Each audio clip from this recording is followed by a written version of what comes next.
Oke, di video kali ini lanjutan dari video yang sebelumnya mengenai servis, yaitu tentang penggantian oli mesin dan lain sebagainya. Dan sekarang lanjut ke bagian servis berikutnya tentang penggantian oli gardan serta penggantian oli transmisi. Untuk oli gardannya sendiri, ini kalian bisa lakukan itu.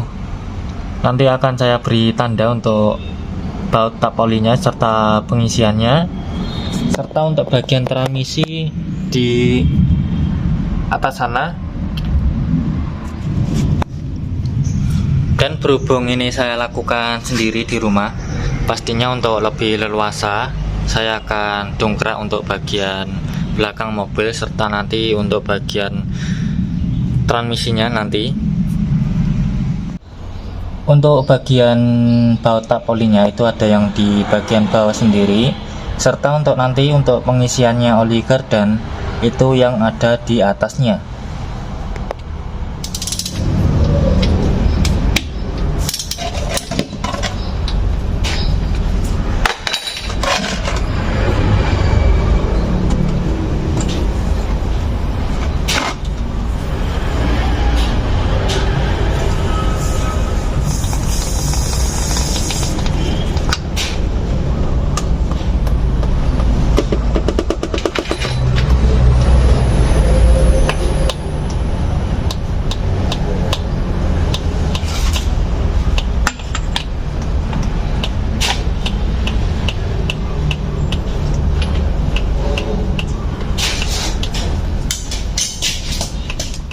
Untuk baut di bagian gardannya ini ada dua, sama-sama ukurannya 24, tetapi yang membedakan yaitu ini ada magnetnya. Ini untuk baut tap pembuangannya untuk mengikat gram-gram besi.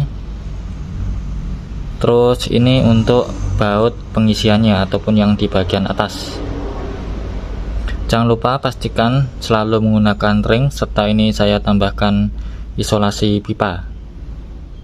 Setelah dirasa ini udah keluar semua untuk bagian oli gardannya, kalian bisa tutup untuk bagian pembuangannya, serta nanti untuk pengisiannya ada di bagian atasnya. Untuk oli gardannya sendiri serta oli transmisi saya menggunakan dari merek Idemitsu seperti ini.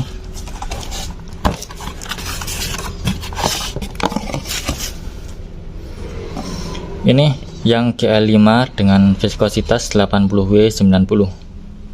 Ini yang 1 liter. Dengan begitu saya beli 4, karena untuk di bagian gardan itu membutuhkan sekitar 2 liter, dan untuk transmisinya itu sekitar 1,5 lebih ya. Nanti saya akan cantumkan untuk berapa kapasitasnya. Jadi langsung aja saya isi. Untuk metode pengisian dari oli gardan ataupun oli transmisi, saya menggunakan botol seperti ini yang ada selangnya seperti ini yang sampai ke bawah, yang dimana nanti akan saya isi beberapa liter. Nanti akan saya ulangi 2-3 kali tergantung kapasitasnya botol ini. Nanti tinggal dipencet aja dan olinya akan naik dan masuk ke lubang transmisi maupun gardannya.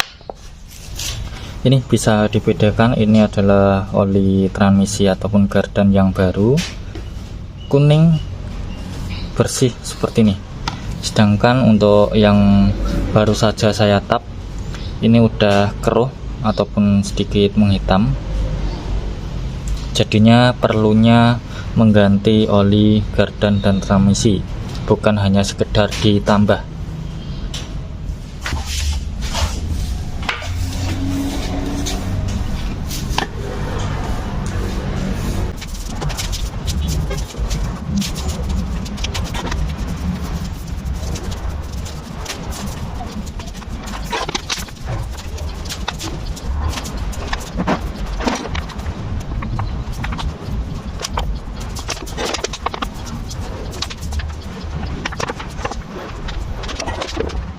Nah, jika dirasa udah penuh serta olinya udah keluar lagi dari baut masuknya oli, ini udah selesai dan bisa ditutup. Penggantian oli gardan udah selesai. Lanjut menuju ke bagian oli transmisi. Untuk oli transmisi seperti biasa ada dua baut juga. Ini baut pembuangan serta ini baut untuk masuknya oli.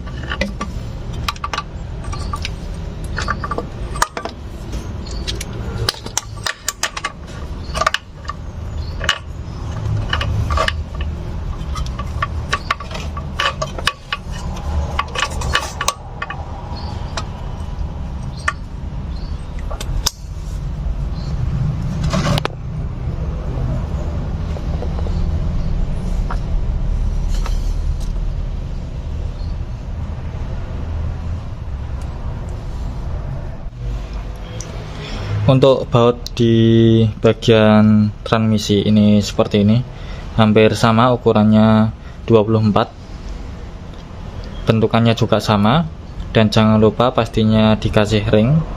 Untuk satunya tadi gak ada ring, pastinya saya akan kasih ring nantinya.